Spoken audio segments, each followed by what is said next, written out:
Olá, eu sou Sara Kirchhoff e falo da Bolsa de Valores de São Paulo, hoje com o Mercado do Campo em edição especial, porque nesse dia 29 de dezembro não há operação na Bolsa de Valores, mas sem informação é claro que você não fica. E a gente começa essa edição do programa de hoje falando do dólar em 2017. No mês de fevereiro, a moeda norte-americana chegou na mínima do ano de R$ 3,08. E no mês de maio, bateu a máxima de R$ 3,39, quase R$ 3,40, a máxima do dólar em 2017. Agora, no final do ano, a moeda norte-americana gira em torno dos R$ 3,30.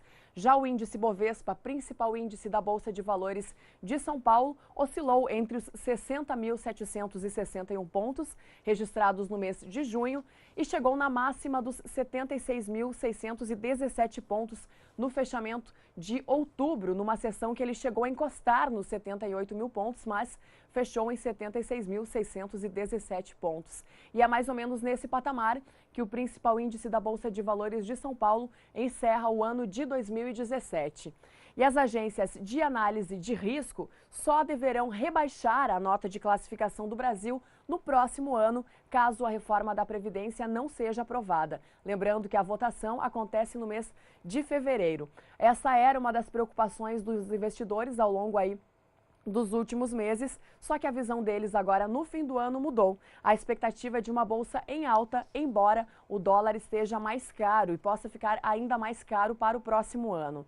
Walter Puga Júnior entrevistou o economista-chefe da Austin Rating, Alex Agostini, sobre as perspectivas aí para o dólar e também para a Bolsa de Valores aqui de São Paulo. Nós vamos acompanhar agora a análise de Alex Agostini.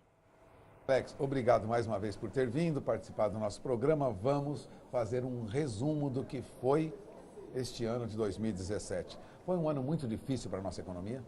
Foi bastante difícil no início do ano, porque era necessário recuperar aqueles 2 anos de recessão, 2015 e 2016. Então, no início ainda tinha muitas dúvidas da capacidade de recuperação da economia brasileira. Então, o ano começou com algumas dúvidas sobre o seu desempenho ao longo deste ano de 2017. Então, tinha ali a perspectiva de queda das taxas de juros, se aprofundar ainda mais, como que seria o comportamento da inflação, a retomada do mercado de trabalho, o mercado de crédito que estava bastante restritivo, como que ele ia responder a essa queda da taxa de juros. Então, no início do ano foi um início de dúvidas. A capacidade do governo de colocar a casa em ordem em relação às suas finanças. Mas aí, no meio do ano em diante, a recuperação da economia brasileira ganhou um pouco mais de consistência, o emprego começou a recuperar de forma mais intensa, por mais que tenha sido de forma moderada, os juros intensificou a sua queda, chegamos ao menor patamar histórico da taxa de juros no Brasil, a produção, a atividade econômica voltou a crescer, as exportações batendo recorde nesse ano, o saldo comercial será recorde histórico. Então tudo isso melhorou a confiança dos investidores, dos empresários, consumidores, e a economia nesse finalzinho de ano acabou surpreendendo um pouco mais do que se esperava, tanto que as projeções hoje que estão em torno de 1%, pode ficar até acima disso o crescimento da economia brasileira em 2017. Além disso, nesse contexto todo, o governo utilizou de algumas medidas como liberação do FGTS, os recursos da restituição do imposto de renda foi um volume maior do que historicamente ocorria. Todos esses fatores ajudaram a essa recuperação. Lenta, branda, 1% só de crescimento em 2017, se acontecer, é pouco. Porém, olhando o histórico recente, nós tivemos uma recessão somado 2015 e 2016 de 7%. Então não há economia que se recupera tão rápido assim. Então, para 2018 tem uma perspectiva muito positiva. Bom, 2017 termina com juros mais baixos, mas de outro lado o câmbio subiu de novo. Já vamos encerrando aí acima de R$ 3,30 ou bem próximo disso no último dia de negociação do ano. Ou seja, o dólar, começando 2018 nesse patamar, deve avançar um pouco mais? Há expectativa, há especulação de que o dólar possa chegar a 3,60? Você vê dessa maneira? Olha, muito bem colocado, Se por um lado o ambiente econômico conseguiu superar de alguma forma o ambiente político conturbado, já o ambiente do mercado financeiro, no que diz respeito a alguns indicadores, como taxa de câmbio e bolsa, continuam bastante voláteis. A perspectiva para 2018, dada uma condição de mudança na economia norte-americana, por conta da reforma tributária, por conta de um processo provavelmente de repatriação de recursos promovido pelo Trump e também a aceleração da taxa de juros lá nos Estados Unidos pode afetar a taxa de câmbio no Brasil. Nós trabalhamos para o final de 2018, a nossa projeção hoje é de 3,45. Agora, todos esses eventos podem mudar essa condição da taxa de câmbio, ou seja, se acelerar e pode sim chegar aí a 3,50, 3,60, caso essa repatriação de ativos nos Estados Unidos, estimado em 400 bilhões de dólares, surta algum efeito. Inclusive porque o juro subindo nos Estados Unidos, eu como um empresário norte-americano que tem recursos fora do país, aproveito essa oportunidade de uma repatriação de ativo com um imposto menor. Trago o dinheiro de volta. E aloco em recursos de títulos norte-americanos que são mais seguros. Até porque, por exemplo, no Brasil ainda tem grandes dúvidas da capacidade do governo em fazer a reforma da Previdência, que é o que vai dar toda a sustentação de crescimento econômico ao longo do tempo. Isso é um ponto importante. A mudança de cenário nos Estados Unidos e a incerteza política no Brasil, por mais que a economia esteja nos eixos. Isso em relação ao câmbio. Agora vamos falar um pouco de bolsa. No final deste ano de 2017, nós tivemos aí um avanço. A pontuação da bolsa foi aos 76 mil pontos. Deflacionado ainda estaríamos lá atrás. Mas essa recuperação na bolsa, ela continua em 2018? É uma expectativa de que continue crescendo. Por quê? Porque a Bolsa ela tende a refletir as expectativas em relação ao desempenho das empresas. Então, hoje as empresas têm uma condição de financiamento da sua atividade melhor do que no passado. Os juros caíram, o volume de crédito disponível hoje é maior, o governo tem essa necessidade de estimular a economia, porque é um ano de eleição, então o governo precisa até o meio do ano fazer o possível para colocar um pouco mais de fermento nesse bolo do crescimento econômico, né? E aí sim, a Bolsa deve refletir esse cenário de otimismo com a economia em termos de recuperação das empresas. As empresas passaram por um ajuste muito forte de caixa nesses últimos 2 anos, né, 2015, 2016, aumentou-se muito o endividamento. Algumas empresas envolvidas com problemas de corrupção afetaram também a confiança dos investidores e afetou de alguma forma algumas empresas na Bolsa. Mas no contexto geral, a expectativa é que sim, que a Bolsa, as ações, elas tendem a recuperar de forma bastante vigorosa em 2018, refletindo o cenário econômico interno, como eu disse antes. Se o político contribuir e o cenário internacional não for tão mudar de forma tão vigorosa, aí aqui dentro nós teremos uma bolsa crescendo e aí eu acho que 20% de alta para 2018 na bolsa é um bom número.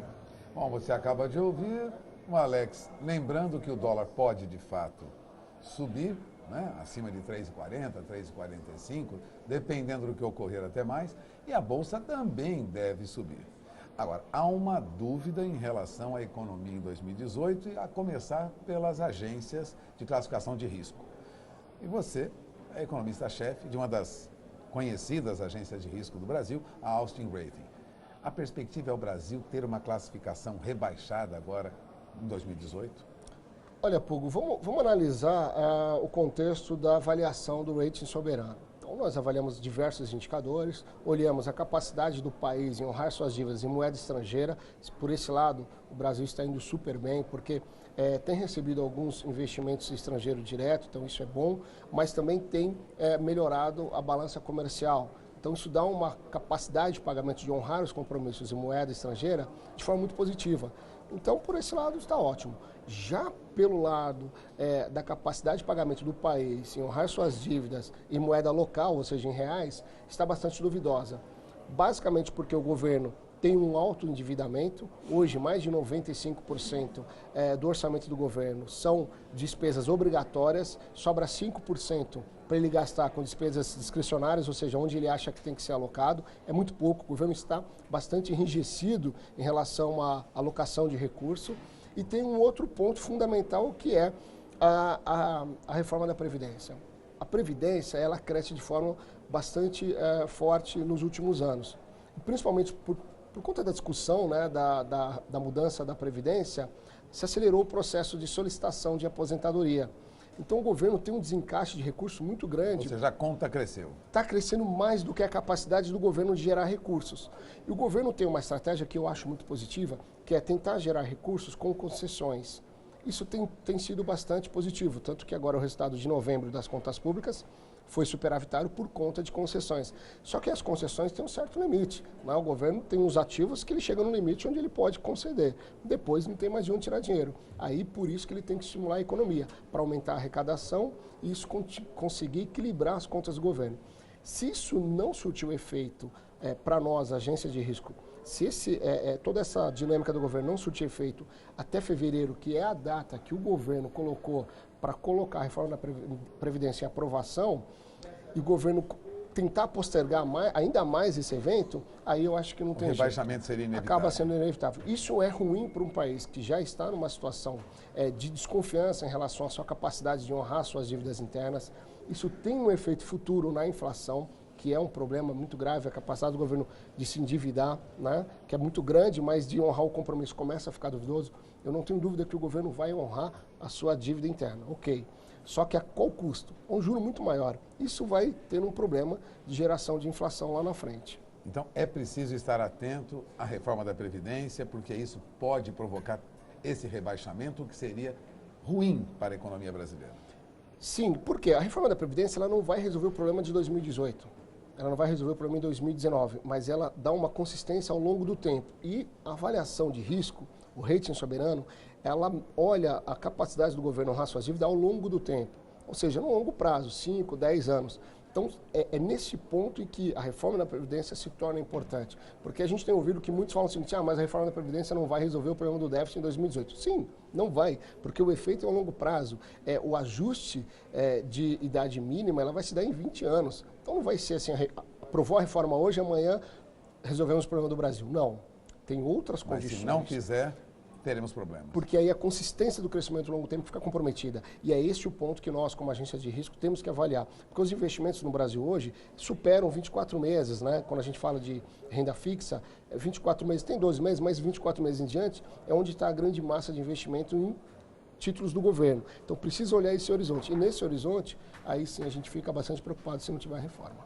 Bom, você acaba de ouvir Alex Agostini, ele é economista-chefe da Austin Rating, uma agência de classificação de risco que deve se posicionar a partir de fevereiro em relação ao país, a nota soberana do país. Não só a Austin, como outras agências de risco internacionais também aguardam o caminhar dos negócios na política e na economia em 2018, no início de 2018, para decidir um rebaixamento ou não da nota do Brasil.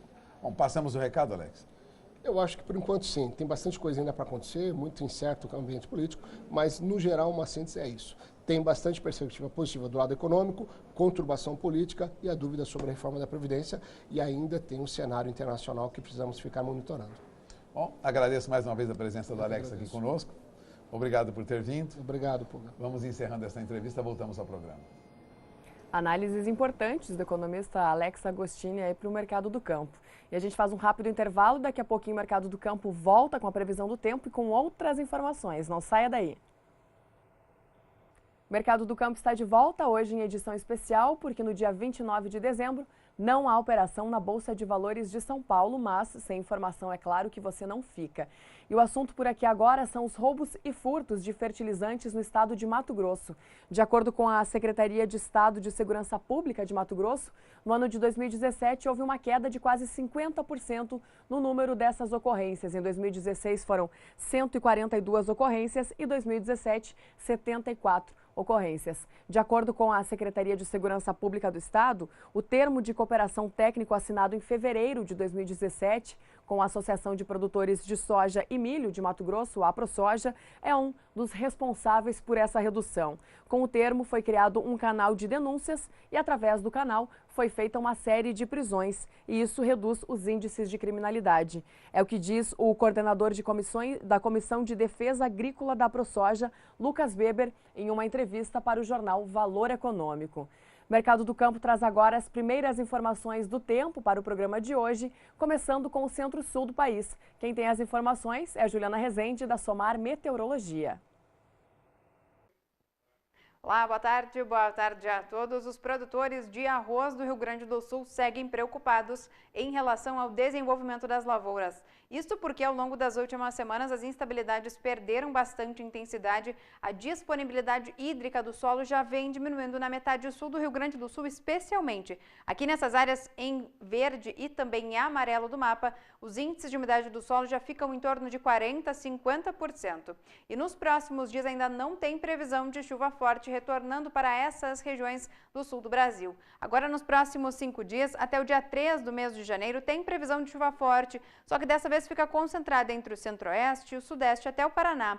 No Rio Grande do Sul, pancadas fracas. Já no decorrer da segunda semana, as instabilidades mais expressivas ficam concentradas aqui nas áreas mais ao norte do centro-sul. Tanto Mato Grosso, Goiás, Minas Gerais até o Espírito Santo é que devem receber as chuvas mais fortes. E como as instabilidades migram cada vez mais para as áreas mais ao norte do Brasil, a chuva perde bastante intensidade no sul do país. O tempo seco até volta a predominar no Rio Grande do Sul.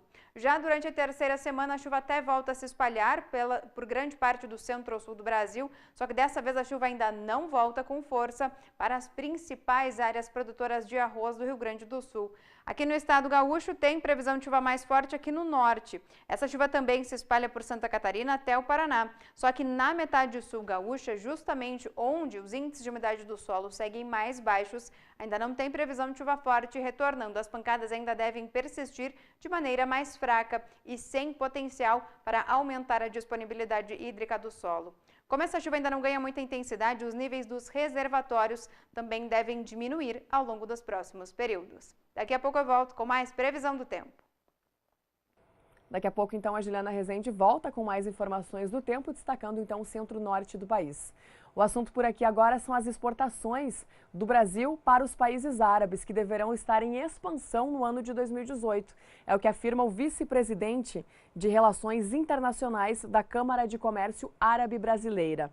De janeiro a novembro deste ano, as exportações de açúcar do Brasil para os países árabes cresceram em mais de 36%, passando para mais de 4 milhões de dólares. Os embarques de carnes de aves alcançaram 6,1% na mesma base de comparação, uma alta então de mais de 6% de janeiro a novembro deste ano, passando para mais de 2 milhões de dólares. Os dados são da Câmara de Comércio Árabe Brasileira, que representa 22 países. As exportações brasileiras totais a esses países somaram 12 bilhões e meio de reais durante este período. Esse resultado ele já representa um aumento de 21,66% em relação ao mesmo período de 2016. E para 2018, então, as expectativas são ainda mais positivas. O Mercado do Campo faz mais uma vez o intervalo e em seguida a gente volta com outras informações. Não saia daí. Estamos de volta trazendo a previsão do tempo para o centro-norte do país. Mais uma vez, quem tem as informações é a Juliana Rezende, da Somar Meteorologia. As áreas de pastagens da metade norte do Brasil seguem muito beneficiadas. Isso porque as últimas chuvas tiveram potencial para seguir aumentando a disponibilidade hídrica do solo, especialmente aqui nessas áreas em rosa do mapa, onde os índices superam 90%. Durante os próximos 5 dias, o calor e a umidade do ar mais elevada na região nortista seguem mantendo as instabilidades tropicais. Chove mais forte, especialmente no estado do Amazonas. O volume de água em 5 dias pode alcançar 70 milímetros, enquanto que no Nordeste a chuva ainda é fraca. As instabilidades até começam a avançar ao longo dos próximos 5 dias, mas ainda tem predomínio de tempo firme aqui nessas áreas mais claras do mapa. Durante a segunda semana, essa chuva agora da região nortista deve seguir persistindo, até que de maneira bastante abrangente, alcançando até o estado do Tocantins, onde a chuva ganha bastante intensidade. Agora essa chuva também vai conseguir avançar pelo interior do Nordeste. Vai voltar a chover com forte intensidade aqui na faixa oeste da Bahia e o volume de água pode alcançar 50 milímetros. Só que essa chuva mais forte no interior do Nordeste não dura muito tempo. Durante a terceira semana, até o dia 13 do mês de janeiro, as instabilidades perdem intensidade no interior do Nordeste. O tempo firme até volta a predominar em algumas localidades centrais da região. E as instabilidades mais fortes, devido ao calor e à umidade do ar mais elevada, na região norte, seguem concentradas na faixa oeste. Então, por conta disso, os pastos ainda devem seguir mantendo bom ritmo de crescimento, especialmente na região norte, ao longo dos próximos períodos. Hoje eu encerro por aqui a minha participação. Até mais! E a agricultura deverá ter um ano positivo em 2018, especialmente para o açúcar e para o álcool. É o que diz o diretor da Agroícone, André Nassar, que é o ex-secretário de Políticas Agrícolas do Ministério da Agricultura, Pecuária e Abastecimento. Vamos ouvir o que ele disse. André, você já falou aqui em outras oportunidades sobre a pecuária brasileira, as perspectivas melhores para 2018. Mas nós temos agora um outro setor que está em recuperação e a Agroícone também acompanha, que é o setor sucroalcooleiro. As informações dão conta de que o endividamento das usinas, que passaram 10 anos de dificuldades, diminuiu recentemente. Da ordem de 5%, alguns levantamentos apontam até a ordem de 17%. O setor sucroalcooleiro vai continuar a ter essa recuperação em 2018? Olha, o que eu acho que está acontecendo no setor sucroalcooleiro também é que houve uma melhora da cana, da produção agrícola, né? Se a gente for olhar, quer dizer, com boa parte dos problemas que o setor enfrentou, acabaram resultando em menor investimento e menor capital na cana, e aquilo ali gera um ciclo vicioso, porque você tem menos cana, a usina opera com custo maior, assim vai. Então, nesse sentido, eu acho que a cana está se recuperando muito bem. Então, isso ajuda muito a parte financeira das usinas, né?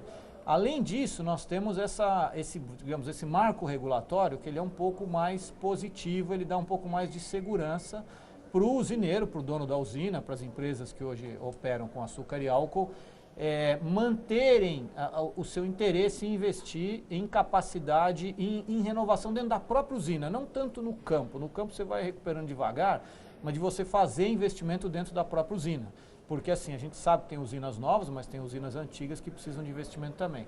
Então, nesse sentido, eu vejo o ano de 2018 como um ano positivo. É um ano que o setor vai continuar esse processo de reduzir o seu endividamento e ficar num nível de dívida, vamos dizer assim, que é aceitável para uma lavoura como a cana, que tem ciclo de 6 anos, que opera com açúcar e álcool e que tem bastante oscilação e volatilidade no preço. O RenovaBio, esse projeto do governo que aumenta o consumo de energia, né, oriunda de cana, de milho e de soja também, é uma perspectiva positiva para as usinas, para o setor sucroalcooleiro e para quem produz grãos em geral?